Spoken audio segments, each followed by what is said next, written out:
Good morning students, welcome to all of you in the field of commerce education. मैं Sachin Chawla and you are watching me at my YouTube channel.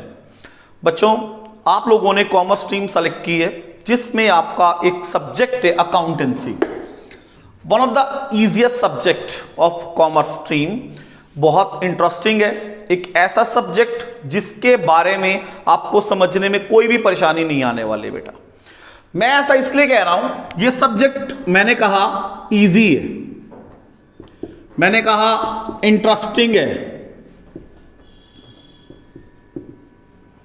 ऐसा बेटा मैंने इसलिए बोला क्योंकि बेटा आपने अपनी डेली लाइफ में अकाउंटेंसी से related words again and again सुने। क्यों सुने बेटा? उसका सबसे बड़ा रीजन ये है, आपके फादर कोई ना कोई बिजनेस कर रहे होंगे, तो उन बिजनेस में लगातार जो शब्द यूज हो रहे होंगे वो आपने उनके मुंह से कई बार सुने होंगे, इसलिए एक फेमिलियर सा सब्जेक्ट है। इस सब्जेक्ट में यूज होने वाले वर्ड्स कहीं ना कहीं आपकी डेली लाइफ से कनेक्टेड है, इसलिए as compare to other subjects ये सब्जेक्ट सीखना आसान है बेटा। अब एक्चुअली है क्या, अकाउंटेंसी सब्जेक्ट का जो मेन काम है बेटा वो है बिजनेस में। अब बिजनेस शब्द दो शब्दों से मिलकर बना है बेटा, that is busy plus ness. You know बेटा, बिजी प्लस नेस का मतलब है व्यस्त रहना। कहां व्यस्त रहना? किसी भी इकोनॉमिक एक्टिविटी में, इन एन इकोनॉमिक एक्टिविटी। क्यों व्यस्त रहना? To earn profits, to earn profits. Profits क्यों कमाना? For your day to day life.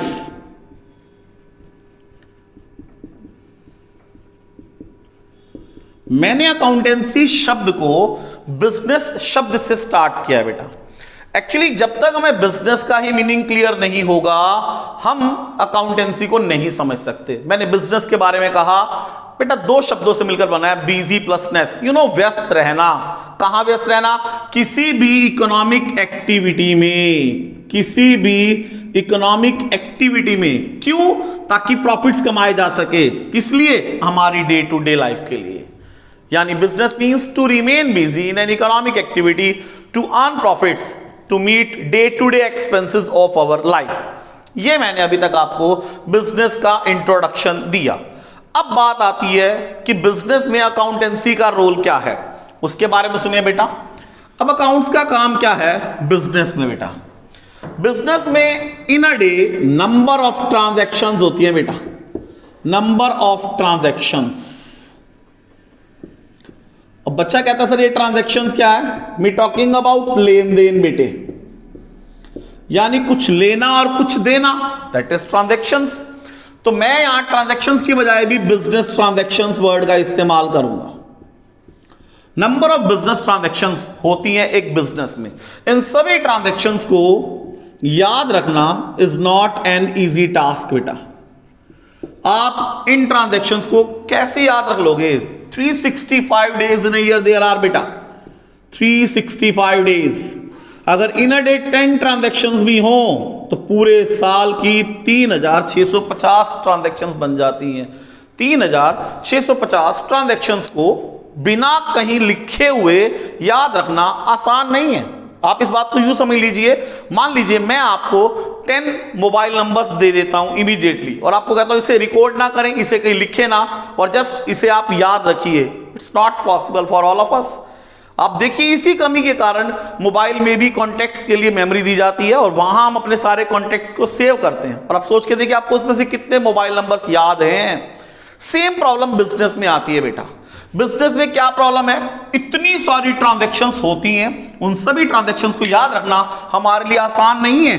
इसलिए हम क्या करते हैं, उन ट्रांजैक्शंस को रिकॉर्ड कर लेते हैं बेटा।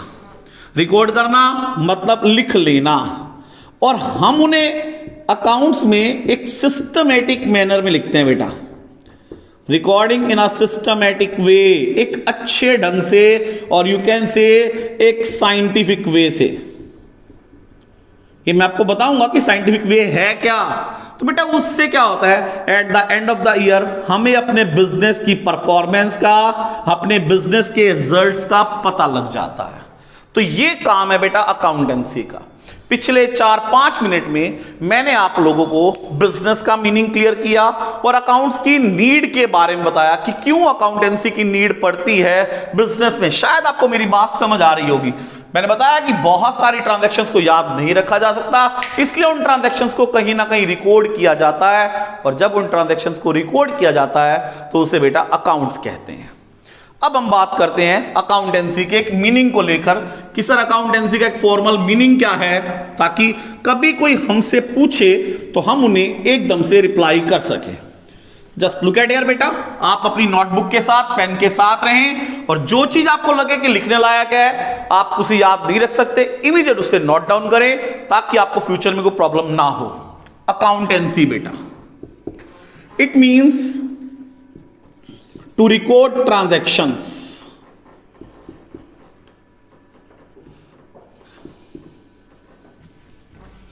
in systematic manner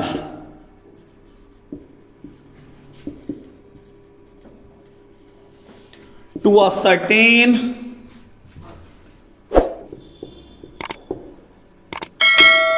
performance or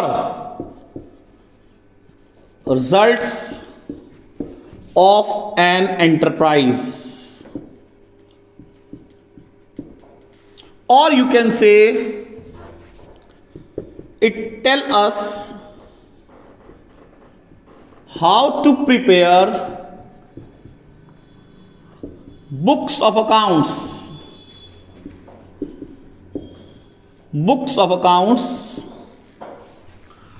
to ascertain profitability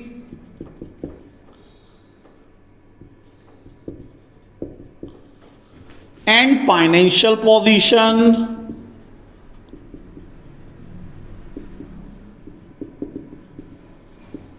of a business unit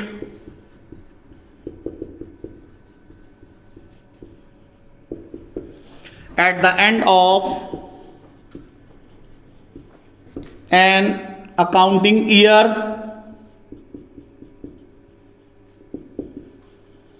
और फाइनेंशियल ईयर।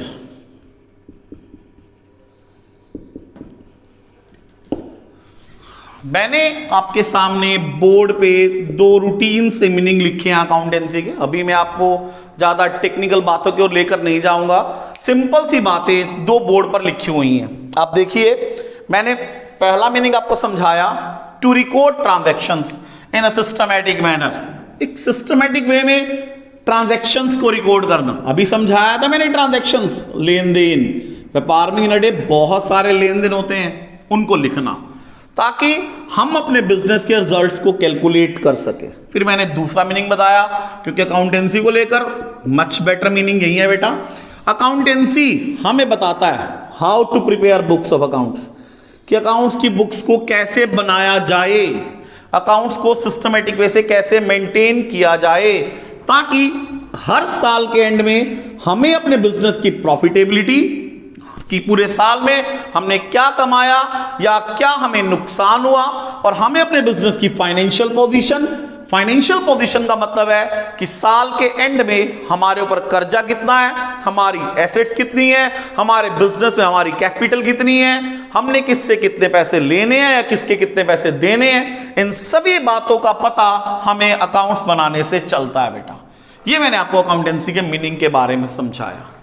आप इसे लिखना चाहें तो लिख सकते हैं, या स्क्रीनशॉट लेना चाहें तो वो जैसे आपको ठीक लगे।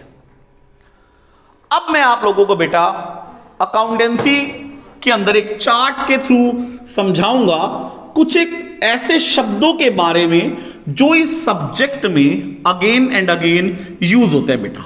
बोर्ड पे पूरा ध्यान लगाइए आप अच्छे से, ताकि आपको समझ आए कि सर आपको क्या बताना चाहते हैं इस सब्जेक्ट के बारे में। यस बेटा, मान लीजिए एक व्यक्ति एक बिजनेस स्टार्ट करना चाहता है। मैं अपना एग्जांपल लेता हूं, सर सचिन, मान लीजिए Sachin sir wants to start a business. मुझे कोई भी बिजनेस स्टार्ट करना है बेटा। बिजनेस कोई भी सेटअप शुरू करते हुए दिमाग में सबसे पहला जो क्वेश्चन अराइज होता है, वो क्वेश्चन ये अराइज होता है कि how much finance is needed, how much finance is needed to start a business, कि एक बिजनेस को स्टार्ट करने के लिए हमें कितना पैसा चाहिए, एंड फ्रॉम वेयर टू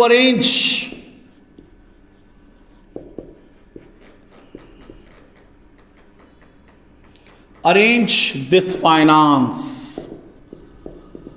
मैंने बोर्ड पे एक छोटा सा क्वेश्चन, 2 क्वेश्चन अरेंज लिखे हैं बेटा। मैंने कहा बिजनेस शुरू करते हुए दिमाग में 2 क्वेश्चन आते हैं बेटा। पहला क्वेश्चन ये है कि हमें उस व्यापार करने के लिए कितना पैसा चाहिए, और दूसरा क्वेश्चन ये है वो पैसा आएगा कहां से, यानी कितना फाइनेंस हमें चाहिए,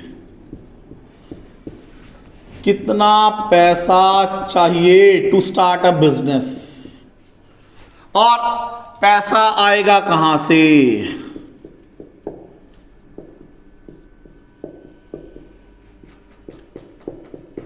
वो पैसा आएगा कहां से। स्टूडेंट्स, अब पैसा आने के हैं 2 सोर्स। या तो सचिन सर अपना पैसा इन्वेस्ट करेंगे, अपना पैसा, सचिन सर के पास अपना इतना सफिशिएंट फाइनेंस है कि उन्हें बिजनेस स्टार्ट करने में कोई प्रॉब्लम नहीं आने वाली। या स्टूडेंट्स, उस पैसे को कहीं से उधार लिया जाएगा, चाहे सचिन सर उसे बैंक से लोन लें, चाहे अपने किसी रिलेटिव से लोन लें, या कहीं और से वो उधार अरेंज करें। अब ये पैसा क्यों चाहिए? क्योंकि बेटा हम बिजनेस में इस पैसे को खर्च करेंगे, हम बिजनेस में इस पैसे को खर्च करेंगे, या मैं ये कह सकता हूं एप्लीकेशन ऑफ फाइनेंस। वो जो पैसा आएगा उसे कहां खर्चा जाएगा, और you can say use of finance. देखिए एक सिस्टम चल रहा है बेटा, यहां से जो पैसा आएगा उसे कहां लगाया जाएगा। अब सचिन सर के पास जो अपना पैसा होगा उसे कहते हैं बेटा कैपिटल। व्यापारी के पास जो अपना पैसा होता है that amount is known as capital, और व्यापारी जो पैसा उधार लेता है बेटा that amount is known as liabilities. बड़ी सिंपल सी बातें बता रहा हूं। सचिन सर जो अपना पैसा लगाएंगे उसे कैपिटल कहते हैं, हिंदी में बेटा इसे पूंजी कहा जाता है। और सचिन सर जो मार्केट से उधार लेंगे, बैंक से जो उधार लेंगे उसे लायबिलिटीज या कर्जा कहते हैं। टेक्निकली इन दोनों को कहा जाता है sources of finance. Sources of finance की व्यापार करने के लिए पैसा आएगा कहां से। अब वो जो पैसा आएगा, मैंने कहा वो पैसा खर्च किया जाएगा, यानी उस पैसे को यूज किया जाएगा। कहां यूज किया जाएगा? पैसे के यूज 2 जगह होंगे बेटा। Number 1 for non repeating expenditure,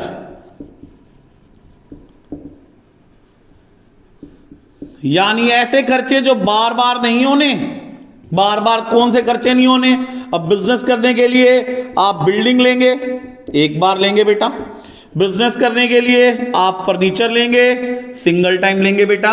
या बिजनेस करने के लिए आपको मशीन, लैपटॉप, कार एक्सेट्रा जो भी नीड है, ये सब खर्चे बिजनेस में एक बार होते हैं। इसलिए मैंने इन खर्चों को नॉन रिपीटिंग एक्सपेंडिचर का नाम दे दिया बेटा। दूसरी ओर कुछ खर्चे अगेन एंड अगेन रिपीट होंगे बेटा, that will be your repeating expenditure. जैसे कि आप बेटा बिजनेस करेंगे, अगर बिल्डिंग आपने अपनी नहीं ली तो उसका रेंट पे करेंगे, वर्कर से काम लेंगे तो सैलरी पे करेंगे, इलेक्ट्रिसिटी यूज करेंगे तो इलेक्ट्रिसिटी बिल पे करेंगे, एक्सेट्रा। बहुत सारे खर्चे हैं बेटा। जो पैसा नॉन रिपीटिंग एक्सपेंडिचर में लगेगा बेटा उन्हें एसेट्स कहा जाता है, एसेट्स। और रिपीटिंग एक्सपेंडिचर ये हमारे लिए रिवेन्यू जनरेट करने के लिए, या फिर ये हमारे रूटीन एक्सपेंसेस चलते रहेंगे बेटा। अब बेटा जो एसेट्स हैं, एसेट्स का काम क्या है, जब हम इन्हें अपने बिजनेस में यूज करेंगे तो उससे हमारा काम शुरू होगा, काम शुरू होगा तो हमारे पास माल बिकेगा, सेल के रूप में पैसा आएगा। फिर हम क्या करेंगे, इस सेल में से इन रूटीन एक्सपेंसेस को माइनस कर देंगे। ये जो रूटीन एक्सपेंस हमारे हो रहे हैं, ये जो रोज के खर्चे हमारे हो रहे हैं, इससे बेटा हमारे पास प्रॉफिट्स अराइज होगा। एंड देन बिजनेसमैन इस प्रॉफिट्स की हेल्प से चाहे अपने बिजनेस को एक्सपेंड करे, चाहे अपने लायबिलिटीज की पेमेंट करे, चाहे अपने घर खर्च में इस्तेमाल करे। मैंने एक सिस्टम समझाया आपको बिजनेस के बारे में, और ये जो सब आपने बोर्ड पे देखा बेटा, सचिन सर ने बिजनेस स्टार्ट किया, कैपिटल लगाई, लायबिलिटीज बाजार से उधार लिया, उस पैसे को खर्च किया, इन सारी बातों को स्टूडेंट्स बिजनेस ट्रांजैक्शंस कहा जाता है। Business transactions. और इन बिजनेस ट्रांजैक्शंस को याद रखना आसान नहीं है, बहुत सारी है बेटा ये। बस इन सभी बातों को रिकॉर्ड करने के लिए हम अकाउंट्स बनाते हैं बेटा। इन सभी बातों को रिकॉर्ड करने के लिए हम अकाउंट्स बनाते हैं बेटा। अब आपने एक बात और देखी, इस पूरे चार्ट में बहुत सारे शब्द आए, जैसे कि बिजनेस हमारा पहला शब्द, हालांकि मैं आपको समझा चुका हूं। सचिन सर जिन्होंने व्यापार शुरू करना है उन्हें प्रोप्राइटर कहा जाता है बेटा। व्यापारी जो व्यापार शुरू करता है, जिसका व्यापार होता है, उन्हें प्रोप्राइटर कहा जाता है। ये हमारा दूसरा शब्द जिसके मीनिंग मैंने आपको समझाने हैं। सचिन सर ने बिजनेस में जो अपना पैसा लगाया, कैपिटल, ये हमारा तीसरा शब्द बेटा। सचिन सर ने बाजार से पैसा उधार लिया, ये हमारा चौथा शब्द बेटा, लायबिलिटीज। सचिन सर ने इन पैसे को खर्च किया, ये हमारा पांचवा शब्द बेटा, एक्सपेंडिचर। इन पैसों के द्वारा उन्होंने एसेट्स ली, हमारा छठा शब्द बेटा। इसके बाद बिजनेस में सेल हुई, हमारा सातवां शब्द। रूटीन एक्सपेंस हुए, हमारा आठवां शब्द। बिजनेस से प्रॉफिट्स या लॉस हुए, हमारा नौवां शब्द। और इन सभी बातों को मैंने क्या नाम दिया, बिजनेस ट्रांजैक्शंस, हमारा 10वां शब्द। मैं अकाउंटेंसी सब्जेक्ट की जो शुरुआत करूंगा इन शब्दों के मीनिंग के साथ करूंगा बेटा। ये वो शब्द हैं जो अकाउंट्स में अगेन एंड अगेन यूज होंगे। इन शब्दों को बेसिक अकाउंटिंग टर्म्स कहा जाता है। तो बेटे हम जब किसी भी स्टूडेंट को अकाउंटेंसी सब्जेक्ट की शुरुआत कराते हैं, वो इन बेसिक अकाउंटिंग टर्म्स की नॉलेज के साथ करवाते हैं। तो अब हम जो आगे पढ़ेंगे वो इन्हीं टर्म्स के बारे में पढ़ेंगे। आप पहले इस डायग्राम को नोट डाउन कर लीजिए, उसके बाद में आगे चलूंगा बेटा।